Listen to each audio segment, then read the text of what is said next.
Turn this on. Excellent. So, good evening, ladies and gentlemen. Thank you for joining us on TorahAnytime.com. Thank you for Torah Anytime for sponsoring and hosting this year. Thank you to those of you who are joining us on Facebook Live, and thank you for those of us who are joining us on Zoom. Lovely to be able to meet up with all of you tonight. Again, as I was saying before, anybody who wants to hear a little bit more later, what we're going to be having is a shir on Pikuach Nefesh, and the limits of, is there such a thing as a limit on Pikuach Nefesh, and what is included in that? I think it's a word that's being used quite a bit nowadays, and so therefore I'd like to try and see if we can get an idea of what in halacha is the obligation, or what is what's not the obligation. So, tonight, we're going to be starting on a new Sefer. We're starting on Sefer Shemos. It's amazing to think that we already finished Sefer Bereshis. It just feels like Simchas Torah just happened, so it's funny to think that we're already up to Sefer Shemos. But here we go. So, we're going to start off with the following. This is a very lovely idea, I think, a very important idea that's brought out by the Emes LeYaakov by Rav Yaakov Kamenetsky on this week's Parasha. And he asked the following question, and this is...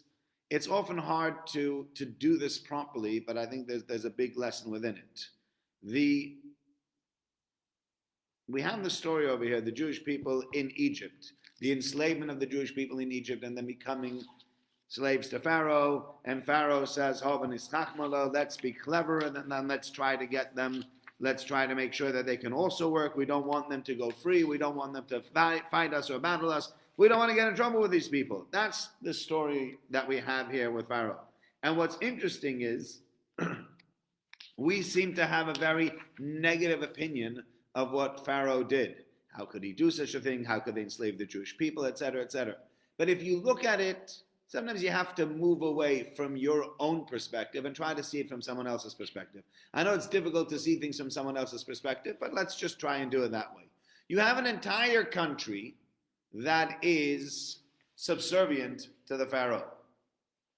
So you have all these people. If you remember the story, we spoke about it in Parasha Vayigash, that we had Pharaoh, people needed food, they didn't have any food, and they came to Joseph and they said, we want food. Joseph says, give me your money. He says, all right, we'll pay the money. We can't eat money, so you're going to have to pay the money. So they pay the money, and they became, that all that money went to Pharaoh. They come the next year and they say, we're still hungry, there's nothing to eat. To which he says to them, give me your cattle and give me your horses and give me all your animals. And they give all their animals and everything to Pharaoh. And that's what they eat in the second year. And now they come at the end of year 2, in the beginning of year 3, they come to Joseph and they say, Joseph, we're hungry, there's no food, there's nothing, we need food. And Joseph says, what are you left with? And they said, nothing, just our own bodies and our lands. We don't have anything left. To which Joseph says, all right, you know what we'll do? I will acquire the land, and you will become not slaves, but almost slaves to Pharaoh, and everybody's going to have to pay 20% of everything that they grow is going to have to go to Pharaoh, and the rest you're allowed to keep. And he moved everybody around, and the people were so happy with Joseph. They came forward, and it says, Vayomrech Yisanu, you've kept us alive, it's because of you that we're still living. Nimtzachei meina Adoni, we want to find favor in your eyes, my master, what a wonderful thing. And what happened was everybody became subservient to Pharaoh. However, the Kohanim did not become subservient to Pharaoh. And you know who else did not become subservient to Pharaoh at the time? Joseph's family. So you have over here a family of however many people it is. It started off at 70 and then it became more. That are not working, that are not contributing, that are not part of society, and they're starting to multiply. And it starts becoming annoying. And it starts sort of getting at people. What's with these people? Here we are. We're all working for our Pharaoh. We all have to spend this time and effort and give him the percentage of our produce and our growth. And here are these other people that are just having a great time. They're doing their own thing. They don't have to. And so they come to Pharaoh and say, what is going on? And Pharaoh says, yeah, you know what? That's not fair. It's not fair that the entire country should have to work for me. And these people get a pass. Oh, Calamus Barkley's here. These people get a pass and they don't have to work for me. So why shouldn't they work? And if you look at it from that side, you say to yourself, yeah, you know what, that's unfair. It almost feels like the communism, when they used to say everyone's equal, some people are just more equal than others. That's exactly what's going on over here. Everyone's equal and some people are more equal than others. There's something very unfair going on and they shouldn't, we won't stand for it. And Pharaoh says, yeah, you know what, you're right. We shouldn't stand for it. These people also deserve to become slaves. And then we say, oh, Pharaoh enslaves the Jewish people. That's a horrible thing to do. Why is that such a horrible thing to do? It sounds almost the most logical thing that he should be doing. He should be enslaving them. What gives them the right not to have to work when everybody else does have to work? Why do you get like a buyout clause? Why? That's what Rabbi Yaakov Kamenetsky says. If you're to look at it from Pharaoh's side, that's how you should see it. However, now let's turn it around. Pardon? Okay, so they enslave them too harshly anyway. That's true. But even in the beginning, when the question was, should we or shouldn't we enslave them? Why is the answer not? Yes, everybody should be working for Pharaoh. Why should these guys get a buyout? It's interesting, actually, because I know that, I've had situations where you have somebody that's been offered something, and it says, yes, you can come and you can do X, Y, and Z. And then suddenly his family grows, and it becomes bigger, and suddenly you're like, that's not what I had in mind when we started 20, 30 years ago with this conversation. I'll allow you to, but how long for? So here we have a very interesting one. What happens is Rabbi Yaakov Kamenetsky says, let's look at what's going on as far as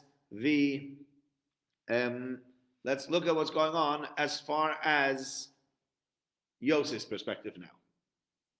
Yosef says to Pharaoh, 1 second, how did all these people become your slaves? Well, because of you.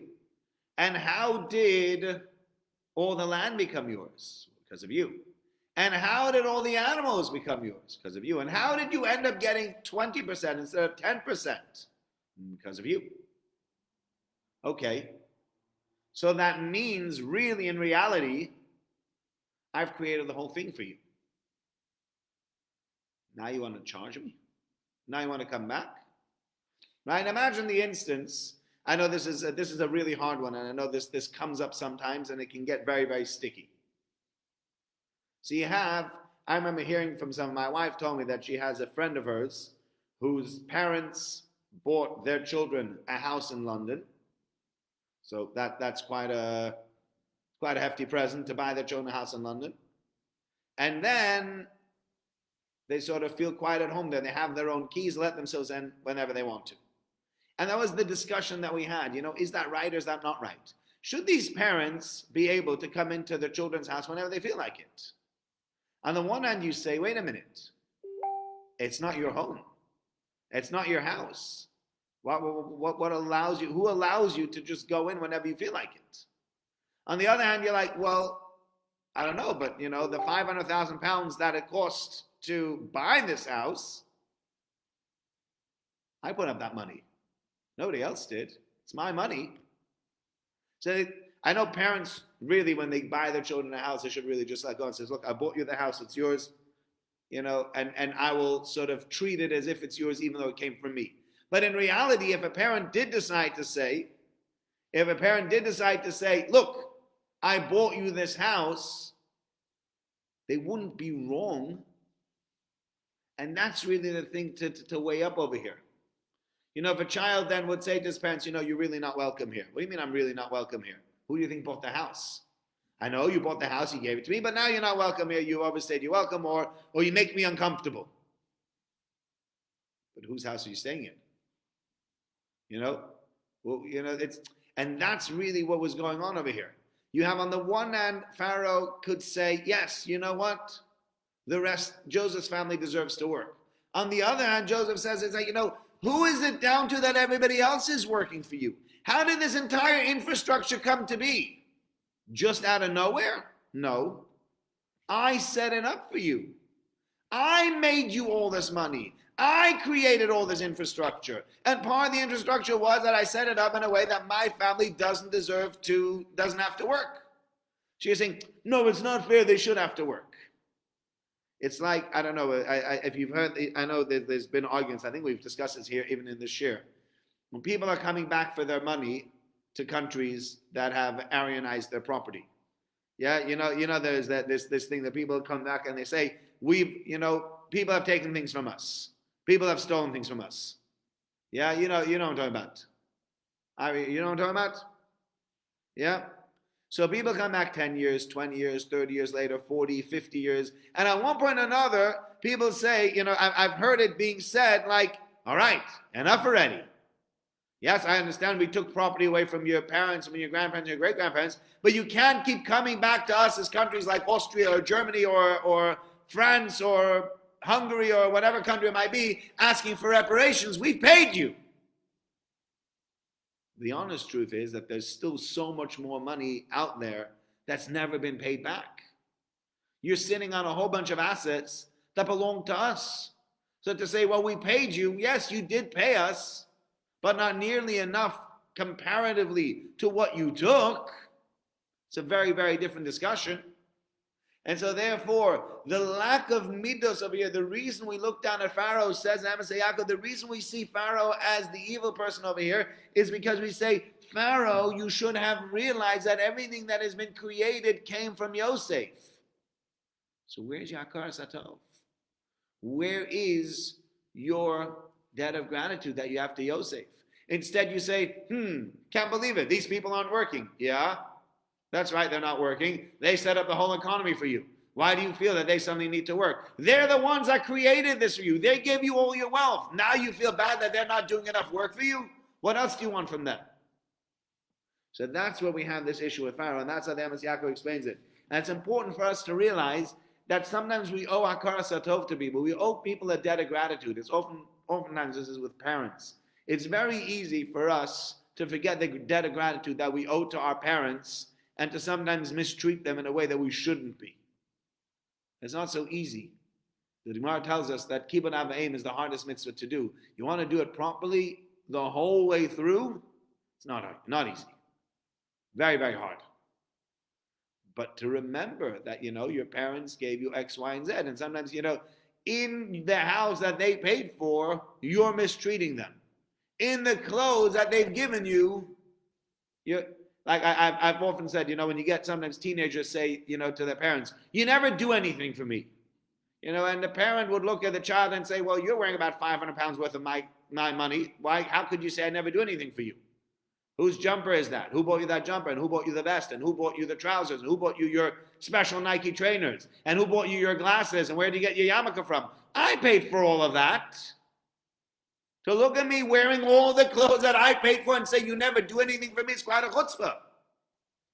And having that attitude and being able to balance the two of them is very, very difficult. Always realizing that if there's a debt of gratitude, if you still owe someone Akar Satov, you can't just wipe that clean. Yeah, it's been 2 years now, wipe clean. I don't owe them any gratitude anymore. Okay, that's the first idea that we have over here. Now, another idea. So we have Ve'ela Shemos Bnei Yisrael. We're talking about the beginning of Shemos. Let's just have a look. We had over here a few ideas. Ve'ela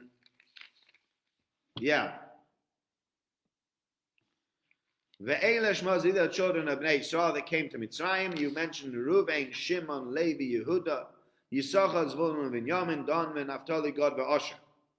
That's everybody. By he called Nefesh Yotzi Yaakov Shimon Nefesh. All the children of Jacob, those that came out of his loins, were 70. V'Yosef haya b'Mitzrayim, and Yosef was in Egypt. So Rashi says, well, weren't they part of the 70? They were part of the 70. If you go back to Parshas Vayigash, when we discussed exactly how to get to the 70, they were part of the 70, and when you knew that he was in Mitzrayim, that tells us that Rashi says this tells us the righteousness of Yosef. He's Yosef who was with his father's sheep. He's the Yosef who was in Egypt and he became the king and still remained the same Joseph. He didn't change around. Yosef is Yosef through and through. The same Yosef all along. To which Rav Moshe points out, why do we mention now the Yosef on Mitzrayim? But if we wanted to tell you that Joseph remained the same Joseph, did we have to tell it to you now once everybody died? You should have told me that when Yosef was alive. We're telling you that everybody had died, and we tell you, by the way, I want you to know when Yosef lived in Egypt, he was He behaved the same way as Yosef was when he was beforehand, when he still lived with his father. And I think the way the Reb Moshe explains it, I'm not sure exactly how to put the question correctly. I'm not sure exactly if that's the question Reb Moshe finds. And Reb Moshe finds this as an important thing. And this is really a really important idea, that chinuch, educating our children, is only as good, our chinuch is only as good, will only prove itself once your child leaves your home. Until your child leaves your home, they behave. Why?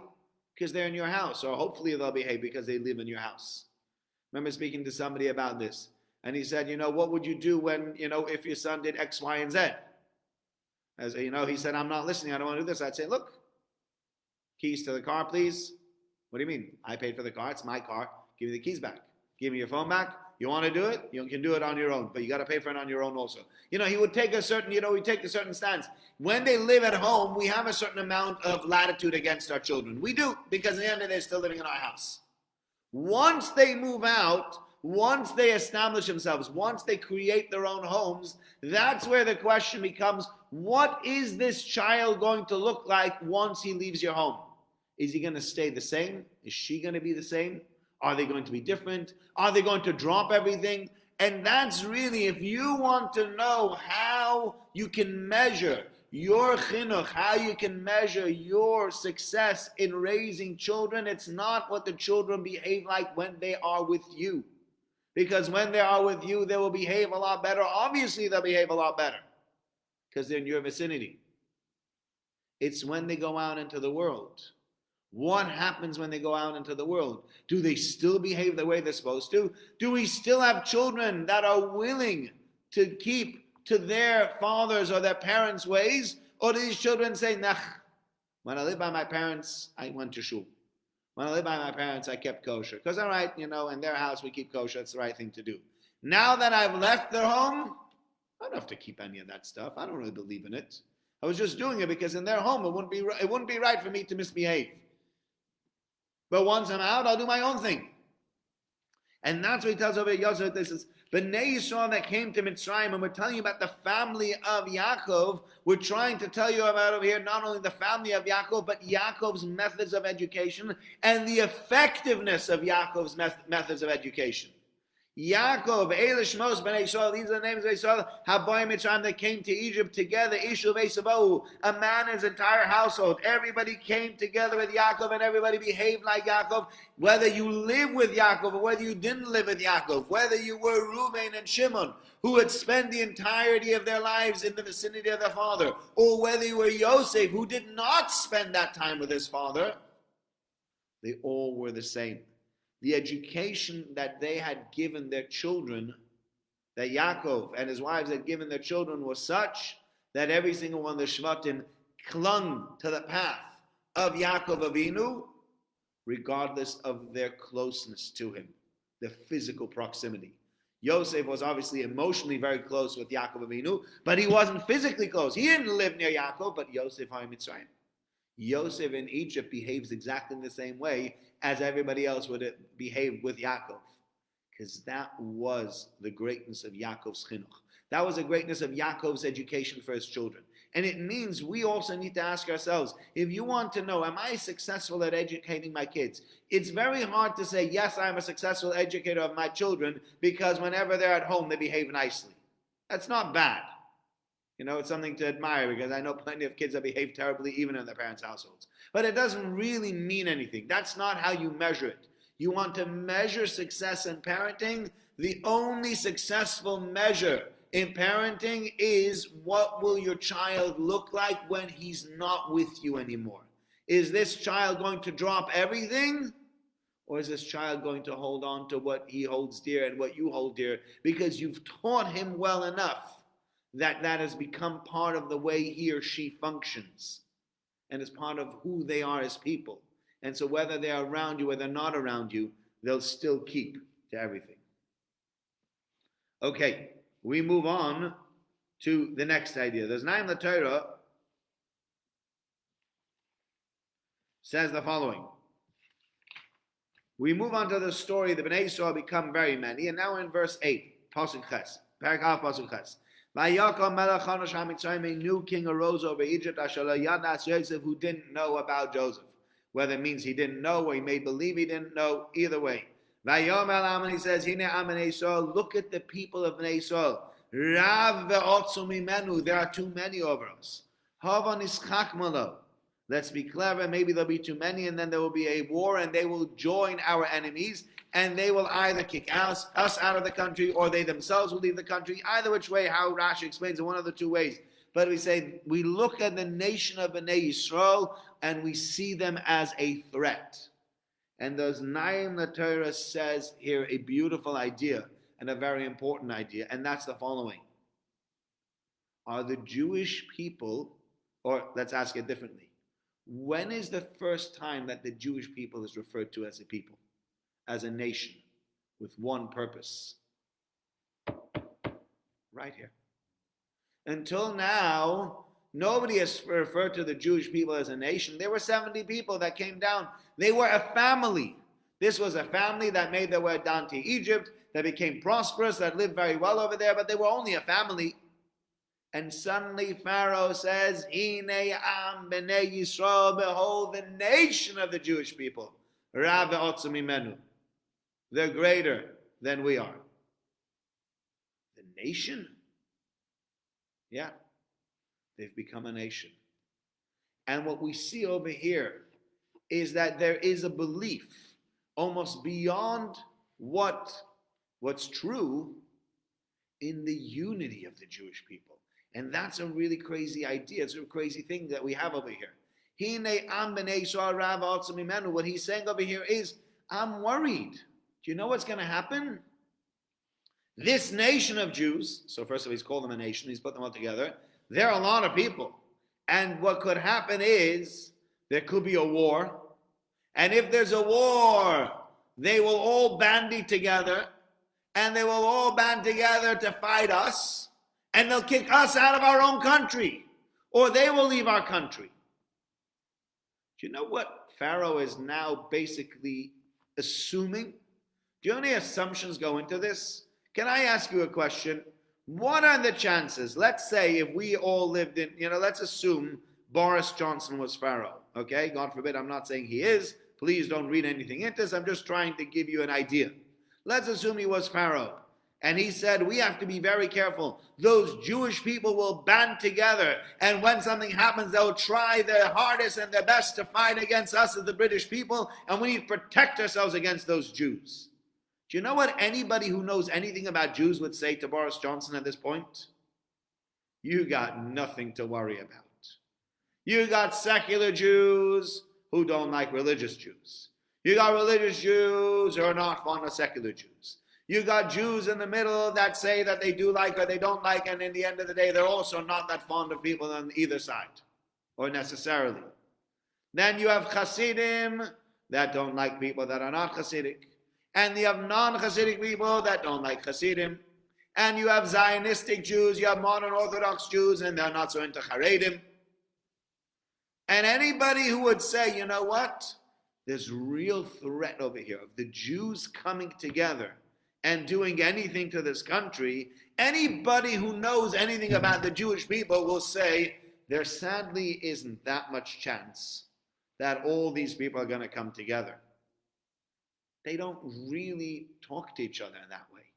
They don't really follow each other that way. They don't really have the same goals and aspirations.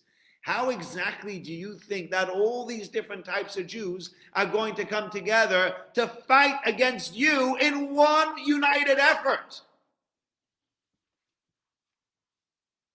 Yeah, Mochi, this is this week's shir tonight. So how does that happen?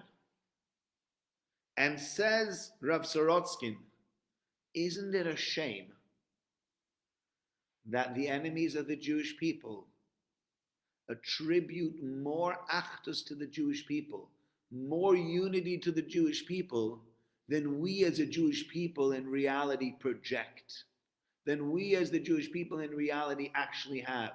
We're not as unified. We're nowhere near as unified as is being said over here. So why is anybody accusing us of being so unified? Sadly, this is the way it goes. And the anti-Semites always see the Jews. The Jews own all the banks. The Jews own all the media. Forget about the fact that the media doesn't work as one unit. They work against each other. The different networks don't like each other. They don't try to work with each other. The banks don't seem to like each other and work together in tandem to mess over the rest of the population. But the anti-Semitic slur has always been, the Jews will come together and they will use their closeness. They will use the close-knit nature of their relationships to mess all of us over. And Rav Sorotskin says, I wish we were as united as that. I wish. Sadly, we aren't, but I wish we were.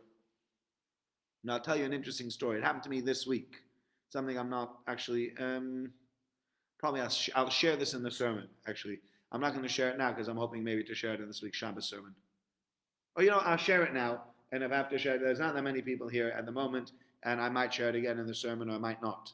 Either way, there was a young man that knocked on my door on Motzei Shabbos. Young Hasidic man, and I opened up the door. Any of you who were out on Motzei Shabbos or even just looked outside the windows on Motzei Shabbos, did you realize how cold it was on Motzei Shabbos? It was freezing. And this young man knocks on my door, and I open up the door, and here's a Hasidic individual that's standing there, and he says to me, hi, I'm getting married in a month's time. Can you help me with some charity? Now, how did he get here from Israel and Corona and everything? Good question. I don't know the answer to the question. Please don't ask the question. But that's the bottom line. These are the facts. This individual is standing at my door now. And I gave him some money, and he says to me, look, listen, please, I'm really in dire straits. Can you help me with a little bit more? And his plight, it spoke to me, and I said, you know what, hold on 1 second. And I got him a little bit more money because I had some more money set aside, and I gave him that money. And then I look at the guy and I say, hey, where's your coat? He said, what? I said, it's freezing out. You're walking around in your bekisha and a scarf. Do you realize it's below zero? It's freezing cold out. Where is your coat? And the guy said, I left it on the plane. I was like, all right. I went inside, had a look around. I thought I had an old coat. I didn't. I came back out. I said, listen, really sorry. I don't have a coat. But, which way are you going? So I'm going that way. I said, all right. I pulled out my mobile phone, and I'm on 2 WhatsApp groups. And these 2 WhatsApp groups are, one of them is for clothes, and one of them is for general, it's like a car boot. They call it the car boot sale, whatever. And people give away stuff for free or they sell stuff. And I went on both of those WhatsApp groups, and I put out a message. And the message read, I just had a young chassan at my door. He's left his coat on the plane. Does anybody have a spare coat? You cannot imagine. Within 5 minutes, 6 or 8 people had messaged me. Yes, I got a coat. How about this? How about that? And they started sending me pictures. And then in the end, one lady who never lost her husband to Corona called me up and she says, I got a coat here. And she sent me a picture. Looked perfect. She says, my husband just passed away. I got rid of most of his clothes, but I held on to his coat. I figured it was such a nice coat. It was almost brand new. It'd be an honor for me to give it to you. I said, you sure? She said, yes. So I drove down to Broughton Park, and I picked up the coat, and I brought it back to Prestwich, and I drove through the streets of Prestwich, and I found him. Because he wasn't far. It was only half an hour after he had left my house. And I called him up. I said, hey, Yitzhak. Yeah? Come here for a second. And I pulled out the coat, and I gave him the coat. And I pulled out the gloves, and we had gloves at home, extra set of gloves. I gave him gloves. And I said, you know what? I might not be able to give you more money, but there was extra. People had this. I went, and I found it, and I got it for you. And it's freezing cold out, and I hope you make enough money to be able to cover your expenses of your wedding. But even if not, at least you won't be cold. And he went on his way. He benched me, he said, thank you so much, and he went on his way. And I came home, and I was so emotional, and I said to my wife, I said, imagine that. Imagine the Jewish people. Look at the achdus that can be created in the Jewish people. Look at that. I asked people if there was a coat. There were people arguing who's going to give the coat. 6 or 8 people, to someone they've never met before. They've not even seen him. All it was a question, do you have a coat lying around that a poor fellow was collecting for money for his own wedding, stuck in the freezing cold? Maybe you have a coat. Yes, my husband had a coat. My late husband had a coat. Take it. The woman was so excited she'd be able to give it. She said her children are so excited that they were able to give this over to him. That's how great it is. That's the Achdus in Klal Yisrael. And if we can tap into that. You know, one lady sent me a message, says, I have a coat. I'm not sure what this guy is doing here. I'm not sure why he's here. And I'm not sure he should be going around collecting. But if he's freezing, I don't want him to be freezing. That's amazing. It's an amazing thing that Klal Yisrael has the ability of that kind of Achdus. I was speaking to people recently and I said, you know, we're talking about the coronavirus and the immunizations, and people should be getting immunized and not immunized. And I said this to a few people, and they've all agreed with me. I said, if we as the Jewish community had enough vaccines, let's say we as the Jewish faith community were able to come upon 20,000 vaccines. Let's just say somehow somebody was able to come up with 20,000 vaccines. I guarantee you, here in Manchester at least, that within a week, every single Jew, religious or irreligious, will have a vaccine. Because they'll come to us at the shrubberies and say, can we use the Hilton Suite? Yeah. And we'll set up a center in the Hilton Suite. And they go to Holy Lawn, they set up a center in Holy Lawn. They go to Machzikat Das and they set up a center in Machzikat Das. And they go to Mead Hill Shul and set up another center in Mead Hill Shul. And they'll go maybe to the Cultural Center and set up another center, Cultural Center. And anybody who's anybody, any person who is a paramedic, and any person, they'll teach a few people how to give it, and they'll create these centers, and they'll be standing here from morning till night giving out these injections. I guarantee you, and people agree with me, within a week, you will have the entire Jewish community vaccinated. Do you not think so? Because we would do it. And we do it for each other. And we'd all come together and do it. And the amazing thing is that when Klal Yisrael wants to, and that's the sad thing, they're not wrong. The enemies of the Jewish people are not wrong in saying, Hine Am B'nai Yisrael, the Jewish people, there are so many of them, and they're so, they can come up and they can gang up against us. When we want to gang up, when we want to help each other, when we want to work together, oh boy, can we work together. It's amazing what we can do when we want to. You can ask yourself the question, do we want to? Do you want to work together with others to create this situation? Do we as the Jewish people want to work, each one on their own? We're the Anglo Jewry, and we're the Haredi Jewry, and we're Hasidic Jewry, and we're the modern Orthodox Jewry, and we all do our own things? Do we all just want to do our own thing? Or do we say, forget about it? We're Jewry. And together as Jewry, do you know what power we have? It's amazing. Israel has vaccinated a higher percentage of its population than any other country in the whole world. Yeah, not only that, I think people in this country are looking at Israel. I mean, the people are saying on the radio, they're saying, we don't understand it. What the heck are Israel doing that we can't do? They vaccinated more people in Israel than they vaccinated in this country, and Israel is 1/10 of the size of this country. Shame on you. That's the truth. How come we don't have 5 million people vaccinated already in this country as there are 500,000 people vaccinated already in Israel? 1.3 million vaccinated in Israel now. There's 1.3 million already in Israel. And how many in the UK? Same number. Same number. Wow. So it's mind-blowing. So there you go. We can still do it. We've still got the ability. We do still have the ability. And that's the point. The point over here is that when we want to and if we want to, we could be unstoppable. And so when Pharaoh says, Hine Am B'nai Yisrael, it's not some kind of fable. It's just we have to want to. When he says, we will as B'nai Yisrael, we are united. Look at them. If they unite, they're so dangerous. And we say as Jews, Jews will never unite. What a shame that we don't unite.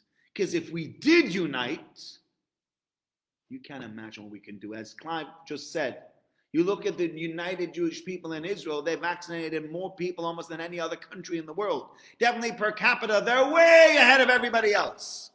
20% of their population is already vaccinated. 20%. That's crazy.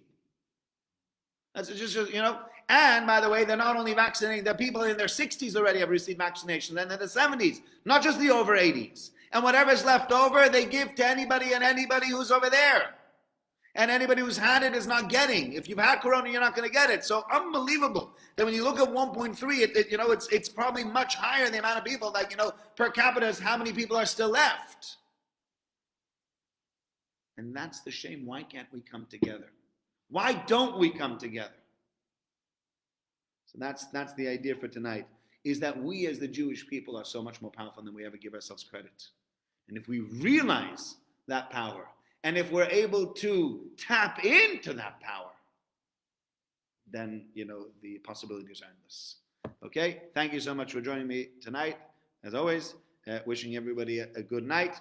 As I said before, there's going to be another shir at 9:15. It's going to be about Pikuach Nefesh in Halacha, and if there are any limitations to it, so it'll be on Facebook Live as well as on Zoom. So tune into the Zoom on this room or on Facebook Live where you are. Thank you for everybody on Torah Anytime that joined us for this as well. If you want to get in touch, davideisenberg@gmail.com, and we look forward to seeing you all next week. Sure. Good night.